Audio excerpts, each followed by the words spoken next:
Oi, gente, bom dia, Shalom. Algum tempo aí sem colocar conteúdos no canal, mas nós temos feito nossas lives. Se você tem desejo de acompanhar nossas mensagens, nossos estudos, inclusive a gente está falando sobre escatologia, né?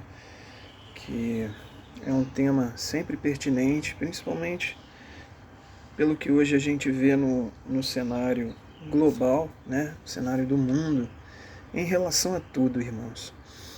E o pessoal pedindo para eu colocar os conteúdos lá no canal, né? Tem gente que acompanha pelo YouTube e é o único canal que a gente tem usado. Mas você pode também nos acompanhar pelas lives, caso você queira. Então, você deixa seu comentário, fala, olha, como faço para entrar aí nas lives, tá bom? E aí a gente responde você. Então, uma das nossas últimas mensagens foi sobre um versículo que está no Salmo de número 24. Né? Eu tenho uma exposição sobre o Salmo 24 em PDF. Eu não lembro, sinceramente, se eu coloquei no canal, no nosso canal, essa exposição, que algumas exposições eu leio e coloco lá no canal, ou se eu tenho somente em PDF. E essa exposição, ela derivou de momentos que nós vivemos, né, dentro do templo. Eu vou falar assim a palavra templo para fica mais fácil de entender, melhor do que falar igreja, porque nós somos a igreja, todo mundo sabe disso, né? Igreja vem, o termo igreja vem de reunião, e vocês sabem disso. Mas nós vivemos dentro do templo e a gente viveu momentos muito difíceis, com coisas que na verdade serviram hoje para nos amadurecer e mostrar, revelar nosso caráter e nossa identidade em Cristo, que é da maravilhosa graça de Deus, essa essência da graça que hoje pregamos e vivemos. E durante muito tempo dentro do templo, eu ouvi a mesma mensagem. Né? Alguns amigos e companheiros falavam assim, o Peterson ficava vermelho, de branco ficava vermelho, eu ouvia aquelas coisas. E realmente é verdade, porque eu ouvia e com respeito à autoridade que estava ali, ao pastor e à liderança, eu não falava nada. Mas aquilo fazia surgir dentro de mim, né, muita coisa. E durante muito tempo, 11 anos, se eu não me engano, fui acumulando isso em um só local. Tudo aquilo que hoje serviu para gerar esses estudos. E esse Salmo 24 era muito usado. Né? O ambiente que a gente viveu, que eu vivi, era um ambiente muito legalista, que pregava. Uma das coisas era o legalismo, não era só isso não, tá? A gente viu muita coisa e Deus nos permitiu que ficássemos ali um tempo e em espírito Ele falava conosco. Vocês vão ver o que se tornou minha igreja. Né? Mas essa é outra história. E o do Salmo 24, a pessoa que ali estava falava inúmeras vezes, se você quer ir para o céu, né, quem subirá ao monte santo do Senhor? Quem permanecerá no seu santo lugar? E aí ele usava o termo de moralidade, assim que eu tenho que chamar isso, né, moralidade, né, referindo-se ao nome limpo, não pode ter nome sujo, senão você não vai para o céu. Quem estará no Monte Santo do Senhor, referindo-se, fazendo uma conjectura a ser salvo. Resumindo isso aí, a ser salvo. Quem se salvará? Então, aquele que é limpo de mão, puro de coração, que não entrega a uma vaidade. Então, ele assimilava tudo isso à moralidade e associava moralidade à santidade. Só graça de Deus. Eu sei que em alguns lugares isso aí é muito confundido e muito pregado. E isso fez gerar, né, em mim a exposição do Salmo 24, que era sempre a mesma pregação, quando se lia o Salmo 24, a mesma exposição, né,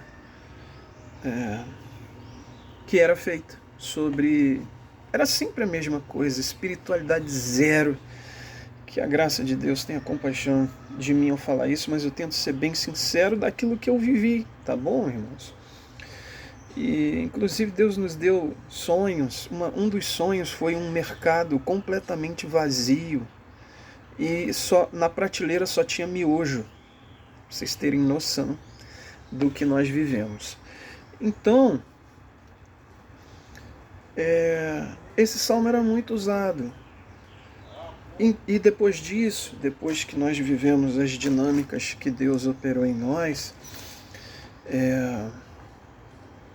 eu fiz essa exposição, o Espírito Santo me deu a exposição do Salmo 24.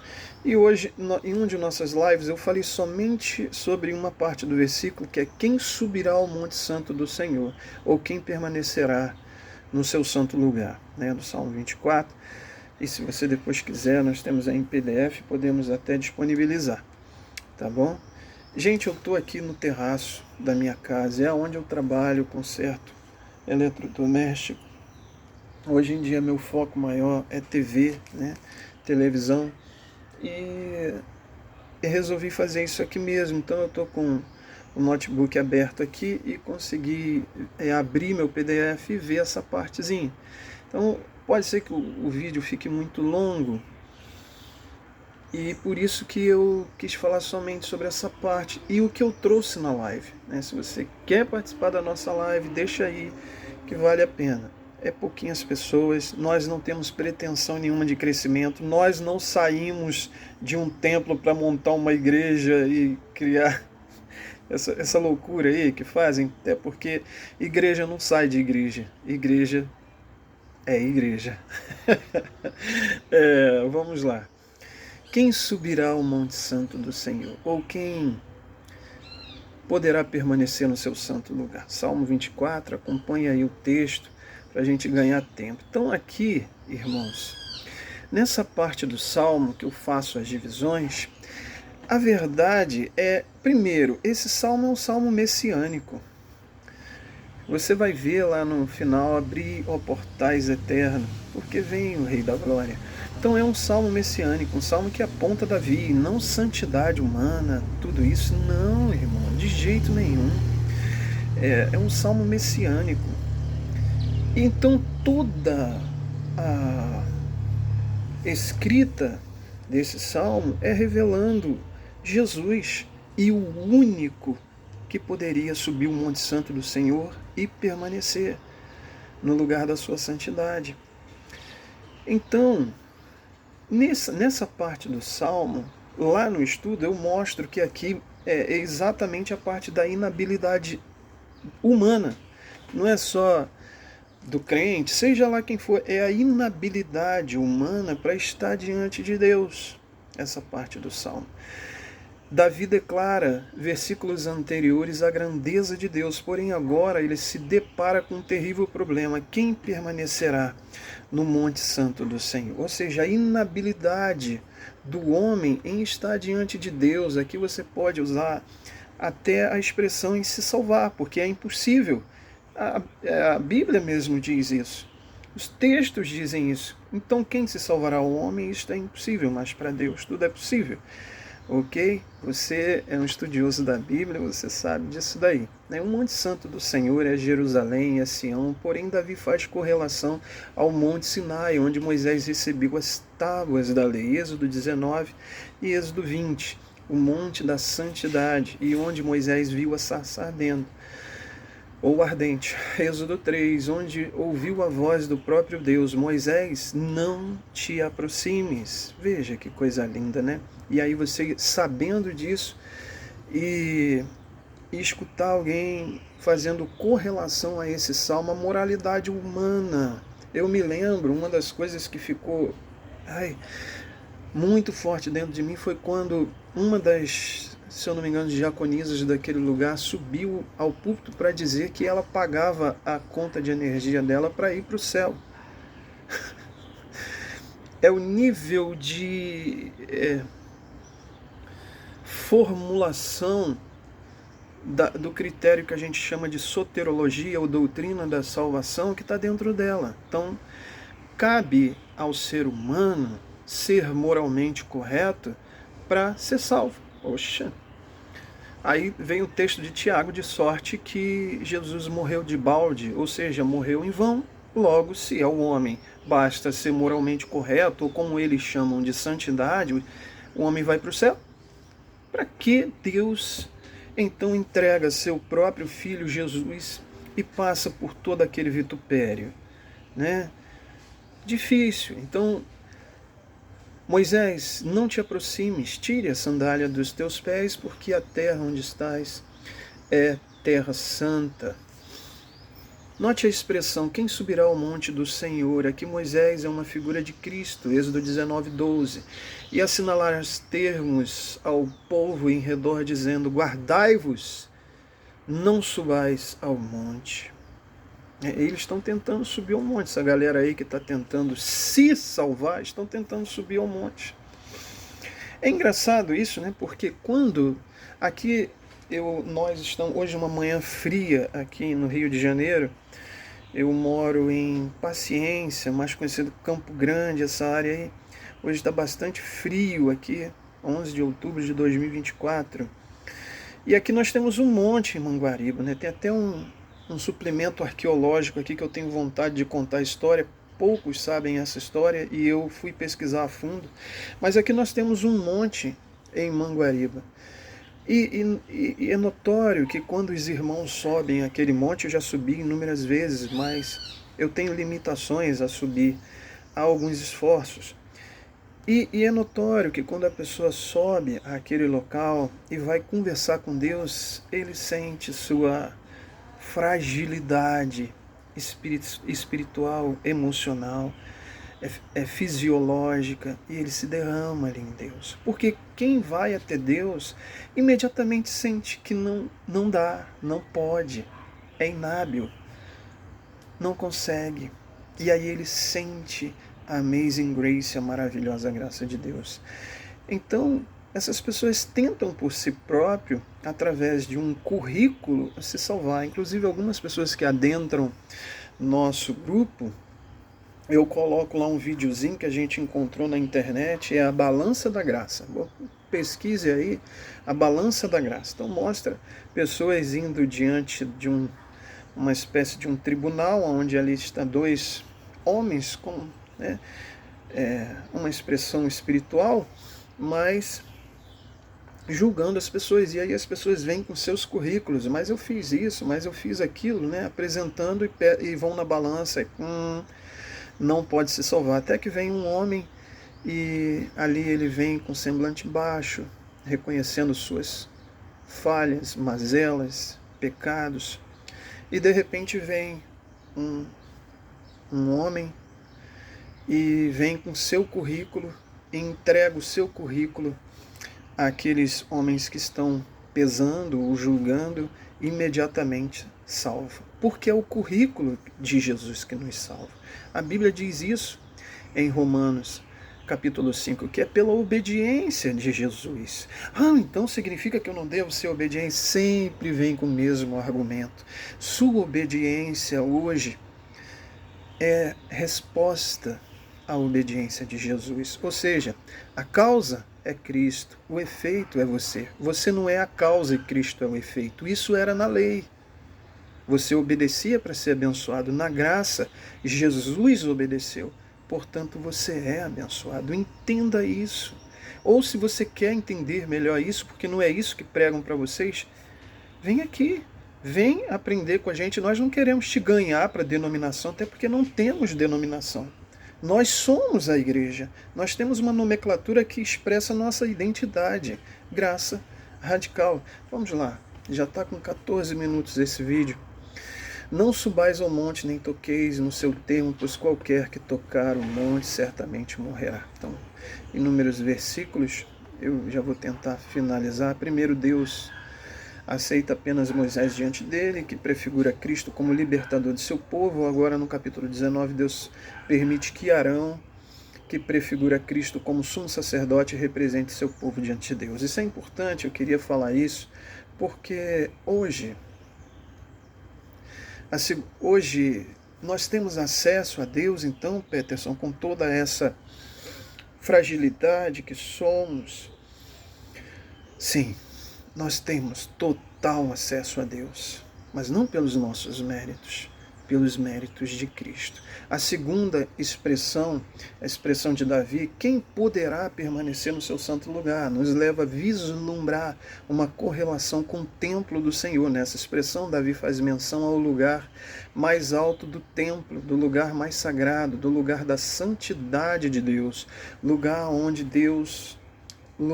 onde apenas o sumo sacerdote de Israel poderia entrar uma vez ao ano, depois de haver passado por toda a cerimônia de purificação pessoal e possuir todos os requisitos e exigências necessárias para entrar naquele local sagrado. Então oferecia sacrifício pelo povo de Israel. Era necessário que o sumo sacerdote tivesse uma corda amarrada à sua cintura, fixadas em argolas em suas vestes, a estola sacerdotal, para o caso de Deus não o aceitasse, ele fosse fulminado. Então os sacerdotes puxavam o que sobrasse dele. Tamanha era a glória de Deus naquele lugar. Quem poderá permanecer no seu santo lugar? Davi, em verdade, viu a queda do homem, viu a queda de Adão e como ela afetou a toda a humanidade.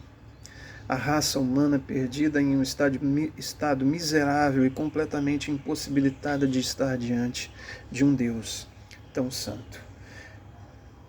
Em um de seus salmos de maior introspecção interna, ele diz: eis que fui nascido em iniquidade e em pecado me concebeu minha mãe. Davi sabe bem que os pecados fazem divisão entre Deus e o homem. Davi se vê diante de um problema terrível, a inabilidade humana e a santidade de Deus. Suas duas perguntas são retóricas, ele mesmo responde com as características do único que pode subir ao Monte Santo do Senhor e permanecer no seu santo lugar. Para que esse vídeo não se torne muito longo, hoje em dia, as pessoas só conseguem, devido às responsabilidades do cotidiano, as atividades, os afazeres, acesso aos vídeos pequenos. Mas, irmãos, somente um pode subir ao Monte Santo do Senhor, é Cristo. Então, como eu, Peterson, terei acesso a Deus? Ou melhor, como eu posso me salvar? E aí nós temos Hebreus, capítulo 10, deixa eu ver se eu acho o versículo para vocês. Hebreus 10.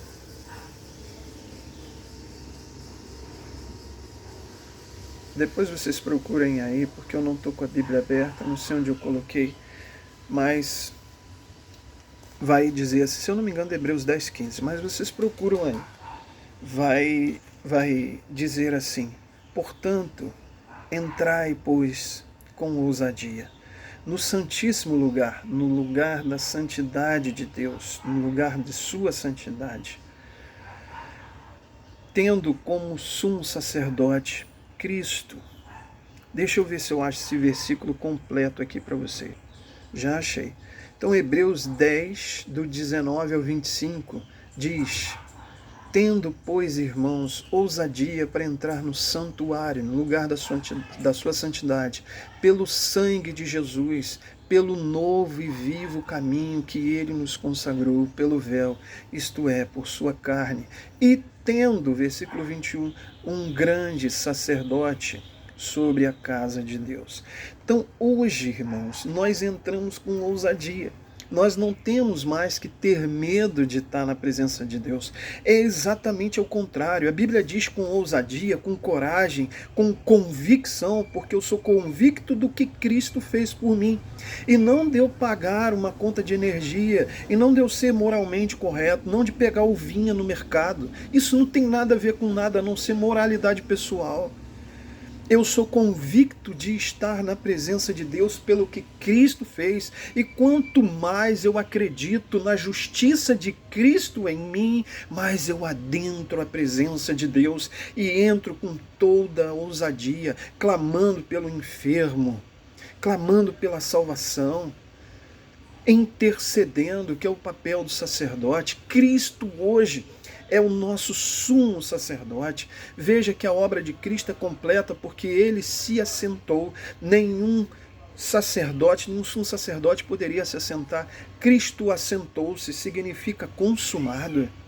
Então hoje eu entro com total ousadia na presença de Deus. Isto é graça, irmão. Se você não tem aprendido a graça de Deus, ou se no local onde você está pregam graça teórica. Ah, você é salvo pela graça, é verdade. Mas literalmente vivem outra coisa. Vivem cláusulas. Cláusulas. Não, irmão. Não é assim não. Você quer participar de tal, você tem que ser dizimista. Não, irmão, você quer ser salvo? Como você vai ser salvo assim, irmão? Ah, irmão, como você vai participar da ceia? Não pode. Vivem cláusulas, eu tenho que abrir o jogo e falar a verdade. Colocam o crente, ou o ser humano, ou o homem, a mulher, debaixo de um jugo. Não, é desse jeito. Entendeu, irmão? Porque não pode, não é assim, tem que fazer, tem que... Né? Como diz lá no livro de Colossenses, se já morreste com Cristo para esses rudimentos, porque viveis como se ainda estivesses neles, como não toqueis, não useis, não manuseeis. Então eles vivem, não toqueis para ir para o céu, não useis para ir para o céu, ou para participar de um ministério, né? Porque convém muito bem a carreira episcopal seguindo essas condutas, não... Para ser, tem que isso, tem que, ou tem que, né? Só que na nova aliança não tem cláusula tem que. Eis que convosco farei uma aliança eterna, de nunca deixar de vos fazer o bem. Não tem tem que. Não tem tem que. Então, irmãos, se você está ouvindo essa palavra, se isso te tocou, se você, olha, isso é a verdade do Evangelho de Deus. Eu entro em tal lugar porque Cristo abriu esse caminho, um novo e vivo caminho, não um caminho da lei, não um caminho da ordenância, não um caminho da suposta obediência para chegar em algum lugar, não, é o caminho do véu, do seu corpo que foi rasgado. As chicotadas que abriram seu corpo, cavurá, para que ali eu entrasse. Estou nele, ele em mim, e portanto, pelo novo e vivo caminho, eu tenho total acesso a Deus. E quanto mais eu vislumbro esta cena do que Cristo fez por mim, mais ousado eu sou em Deus. Se você quer aprender sobre isso, veja nossos vídeos. Saia dessa ordenância. Ah, como você tem coragem de falar isso, Peterson? Não sou eu. A Bíblia fala sobre isso, lá no livro de Apocalipse, fala sobre isso, diz, sai dela, povo meu, para que não incorram em suas abominações. Eu tenho mensagem sobre cair da graça.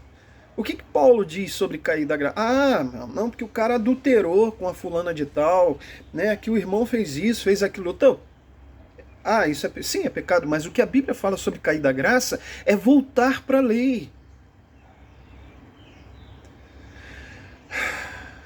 Eu tenho mensagem sobre isso. Será que o local onde você está não estão voltando para a lei? Não estão criando ordenanças para se obter? Em Cristo eu tenho todas as coisas, porque Ele conquistou por mim tudo. E agora entendo o hino, Peterson.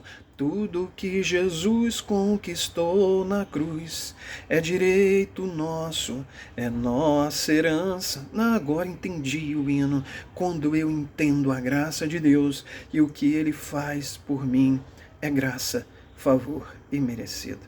Foi uma das mensagens que eu trouxe em uma de nossas lives, né?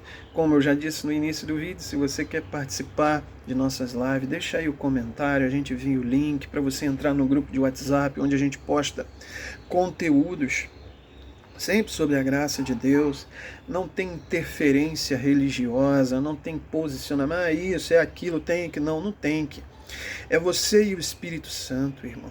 Hoje é você e o nosso querido Espírito Santo. Que o Eterno te abençoe. Shalom.